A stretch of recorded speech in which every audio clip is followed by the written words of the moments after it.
I'm honored to host you for the launch of Law Repose or Cancer. In the journey of resilience, communication is often the most powerful tool we have. By translating this vital work into French, we aren't just crossing the linguistic border, we are ensuring that the message of hope and medical clarity reaches a wider global audience. So welcome, and I declare officially open this session together this morning. Thank you very much. Bienvenue à l'Alliance française.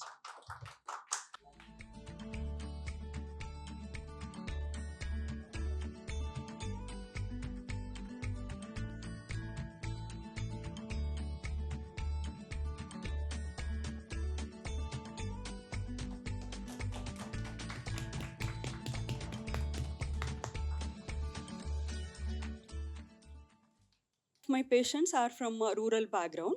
I saw a very peculiar pattern in their perception of cancer. So, over the years, I realized that it's not only my job to prescribe medications to people, but I should do something to change their perception of cancer and also cancer treatment. Something very devastating happened to our family. My mother was diagnosed with cancer, and I was totally shaken. I went to a bookstore and asked him, "Is there any book on cancer written in Kannada?" And he said, "No, nothing. Doctors are all busy. They don't have time to write." And I felt very guilty that I hadn't written about cancer till then.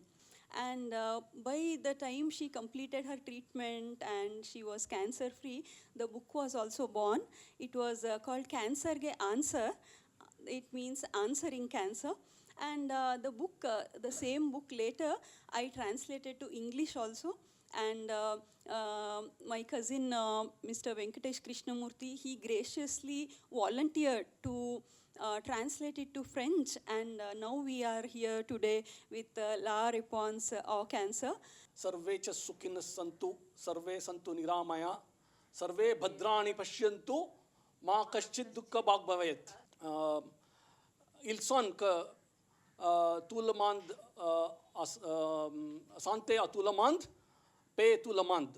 There were three objectives for me to translate this book. First was that the world should be a healthy place, like in our Shanti mantra. Second was that good knowledge should spread. English is not the only language. Each language is rich in culture, rich in vocabulary. They have sustained civilizations. So the francophone world, which is also a big world, should know. And this book is priced very low, probably 2 euros, 3 euros, that's the price.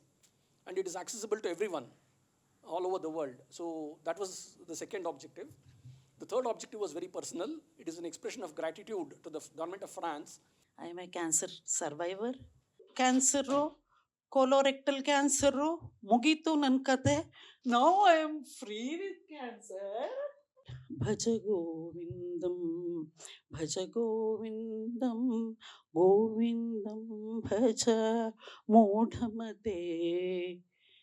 The next thing on our agenda is a panel discussion.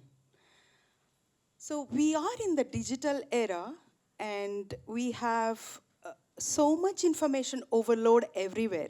So today's panel discussion is around cancer in society, myths, media, and medicine. The question is in two parts. How much role does hereditary play in cancer? And will any trigger cause cancer among dormant carriers? It's a mixed bag, to be honest. All of us are human beings. All of us have our positives and negatives, and so is our genetic makeup. For example, I may be an individual who has a higher risk of developing lung cancer as opposed to somebody else who may have a lower risk of developing lung cancer but a higher risk of developing maybe a colon cancer. The risk or the trigger comes from various things. So one of the things, as you said, is I think stress. We all know we should manage our stress. How to manage it is each individual's. Let's say each individual has to work on it. So India is a very different demographic compared to the West, where West has more autonomy over their own, patient has more autonomy over their own treatment choices. But here we often end up counseling the patient's families more than the patients themselves. You're not treating bodies, you're treating human beings. And that's exactly all the points, all of you basically, that's your through line. So hence the power of language, the power of talking to people with a language they can understand, to feel the empathy that you're not just, connecting at an intellectual level, but actually at a spiritual level.